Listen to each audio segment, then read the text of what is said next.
Welcome to LifeBlood. This is George G, and the time is right. Welcome to today's guest, strong and powerful Drew Smith. Drew, are you ready to do this? I'm ready. All right, let's go. Drew is an award-winning professional songwriter, country artist. He's based in Nashville, Tennessee. He's also the owner of Gray Sound Recording and the creator of the Before You Record course for new artists. Drew, tell us a little about your personal life, some more about your work, and why you do what you do. Man, I live in Nashville, Tennessee. First of all, thank you for having me on, man. For sure. I want to make sure I say that because I'm grateful to be here with you this morning. I live in Nashville, Tennessee. Been a full-time musician since 2008. So whatever the math is on that, I never was good at geology, so I'll let you do the numbers there. I love it, man. I'm very blessed. I've got a wonderful partner. She has a 9-year-old daughter. They're currently my world, and that and music, man, and that's pretty much what I'm living for now. Love it. Drew, what is your favorite song? Oh man, why would you ask me that? Is that an inappropriate question to ask? Is that just a really hard question to ask? I feel like everybody should know their favorite song. I feel like they should too, man, because I love asking people that question. But the thing with me is that if you ask me, it's 8:30 in Nashville right now, so I can give you an answer now. But if you call me back at noon, I'll have a different answer. Oh, all right. It changes all the time, man. It really does. I think right now, my favorite song, there's a new Randy Houser song that just came out a couple of weeks ago called, oh God, what is the name of it? It'll come to me in a second. Yeah. It's the new Randy Houser single. Another favorite of mine is the new Cody Johnson song, Till You Can't. And it just went #1 yesterday. I had some buddies that wrote that, really excited for them, but it's not my favorite because my buddies wrote it. It's a well-written song. It's a great song. So those are my two favorites right now. I love it. What is it about music that we love so much as human beings? That's an answerable question. I think it's connection. I think it's the ability to transfer a feeling, an emotion, and energy, all of those things through a song. I think that people, when you can do that and you can connect that way, make it relatable, man, there's something about that. There's something nostalgic about it as well. You and I could probably sit here half the day, George, and go over, list of songs, just naming random songs that, we heard 10, 20, 15 years ago, whatever, and go, oh man, God, that reminds me of that summer and, wherever, and this memory and that memory. And I mean, it emotes smells and feelings and everything else. It's just a magical thing, man. Music is a powerful thing. I think that's, it's a drug. Yeah. I think that's what we all love about it. Mm-hmm. Is it hard to write songs? It wasn't yesterday, but I have to go do it again in a couple hours, so it might be today. I've written over 1,000 songs in my career, and some days they just fall out of the sky, and other days you have to go find them. Mm-hmm. So it's different every day, man. I think the hard part, I don't think writing songs is hard. I think what's hard is being honest, and which should be an easy thing to do, but that's some days it's hard to be vulnerable in a song. Some days it's hard to be vulnerable, period. But I think it's hard to be honest, and I think it's also hard to be original and say something that hasn't already been said, or to find a way to say it in a way that has never been done. Those are the hard parts about writing songs. Do you go in with an idea, or do you go in with a framework and say, I'm going to write this kind of song today? And then, or what is your process? So typically, so I've been in songwriting deals for the last 12 years. And so uh, basically, so I have a publishing company that, you know, they will book everything. When you write for a publisher books everything for you, most everything, most of all your co-writes. So you show up in a room with, you know, one or two other people, and you sit down with the goal of writing the best song that you can that day. And typically the way that it works is you walk in, and we all kind of have our used to, we had to keep them in notebooks. Now everything, we keep all our ideas on our phones. And so you get in the room and everybody does the whole, hey, how you doing, and how's your mom and them, and all the catching up. And then you eventually, you know, break out the guitars, and then you see everybody break out their phones after that. You start going through titles and ideas, and we usually just throw around ideas for a little while until we land on something that everybody feels like is in the room that day. Um and it's always, I tell people this all the time, you know, you might throw out 100 ideas collectively in the room. It's almost never that much, you know, but you could throw out 100 ideas in the room that day, but you always know the song that you're supposed to write that day, because it's always unanimous. You know, it's somebody will throw out a title and everybody in the room goes, yes, let's jump on that, let's do that. Everybody's excited about it. So that's typically how we start, man. It just starts with an idea and we just go from there. Fascinating that you just know, right? It's like throwing out different Yeah, ideas. It's fine. But then when it hits, like, yes, that is it. yeah. Here we have the Nashville no, which is when somebody throws out an idea or a line, and you just go, oh yeah, that's cool, man. Yeah. I love it. The Nashville no. Nice. Yeah. So you are a professional songwriter, and there are uh, hmm, I'm fascinated by that. There's these brilliant musicians, rock and roll stars, that they just don't seem to produce new music. And you know, it depends, I'm sure, but it's like, how is I'll just pull an example. How is James Taylor? He wrote some of the most wonderful songs in the world, I'm guessing, or sings them anyway. It's like, how is he not consistently producing new amazing music? It's wild, man. I think for some of us, we run out of words. James's brother, Liv, he's still hard at it, man. Last time I saw him, he was it's a crazy story.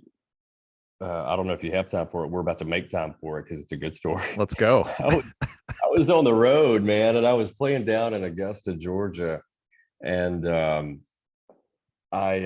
played. I think it's called the Bell Theater, maybe something like that. Anyway, it's a big space, and the Harlem Globetrotters were at the arena next door, and I was kind of jealous that I was having to play a show and not get, because I've always wanted to see the Harlem Globetrotters. I'm not even a basketball fan, but I think those guys would be cool to watch. But the next day, I get up and I'm checking out of the hotel, and I they had a little Starbucks in the lobby of the hotel, and so I ordered a coffee and I go and I sit down in this chair and I'm waiting for it. And of course, I had my luggage and I had my guitar there, and this guy comes and he sits down next to me, and he's got a guitar case and one little suitcase, and he starts talking to me, and I thought, man, this guy, he looks so familiar. His mannerisms are familiar. His voice is familiar. Like, I feel like I've met this guy before, and he's just a sweetheart of a guy, and just talked to me. He was just like a, regular old regular old dude. And he said, I saw your guitar there. Did you play last night? I said, yeah, man. I played, here at this auditorium, whatever the name of it was. And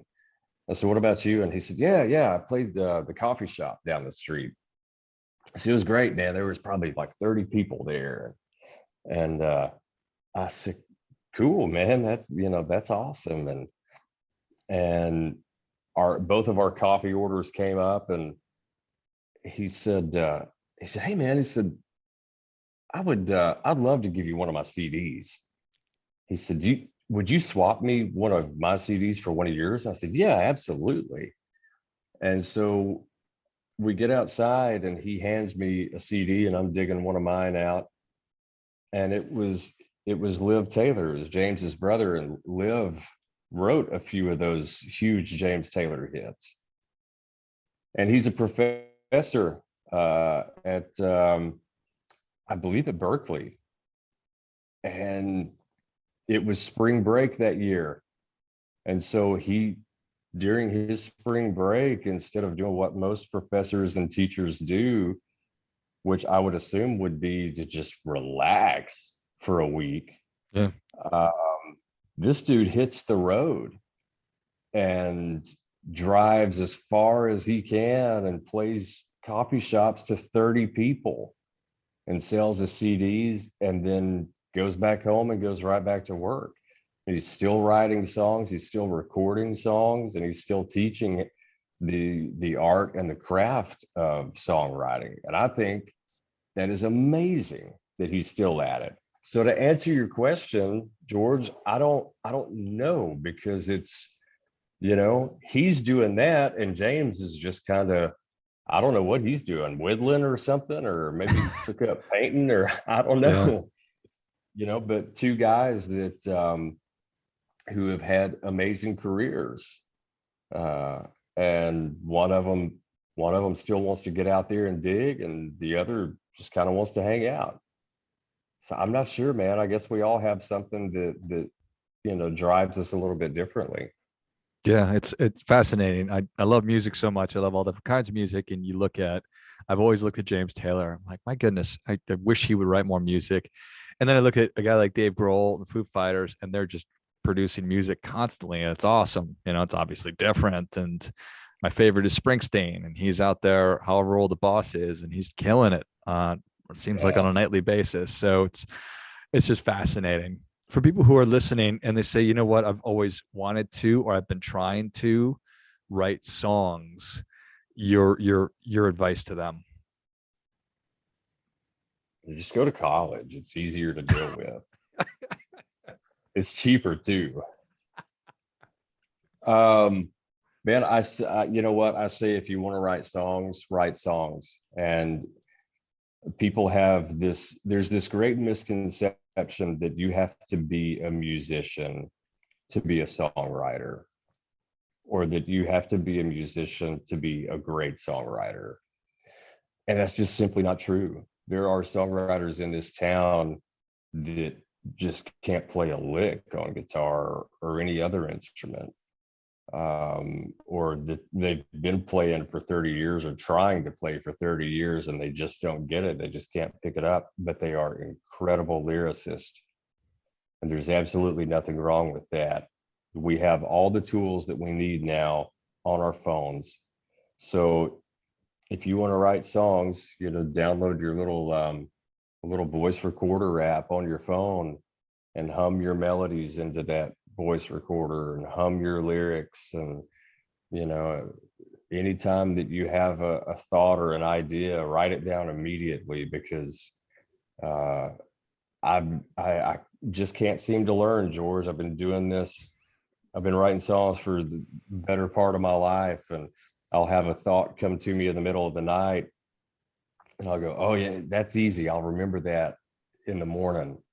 And it always goes away, man. So if you ever have a thought or an idea, always write it down. But if you want to write songs, just write songs, because there's absolutely nothing to hold you back. And there's some great resources out there now, man. You can get online and you can find tracks that have already been written and recorded that you can write lyrics to. And if that helps you, if that helps motivate you to write songs, I think, and you're not a musician, I think that that's a wonderful tool to have, because it's at least, it's forward motion for the process of writing and getting words out. You've got something behind you that's enforcing your ideas and makes you want to spit more words out to complete, sentences and phrases. So if you want to write songs, write songs. How important is it in, I assume it's better if I can read music, but not essential. Nope, doesn't matter. I took music theory in high school. I read music. I was a relatively proficient sight reader, so you could just throw sheet music in front of me and I could just, play it, not perfectly, but really close.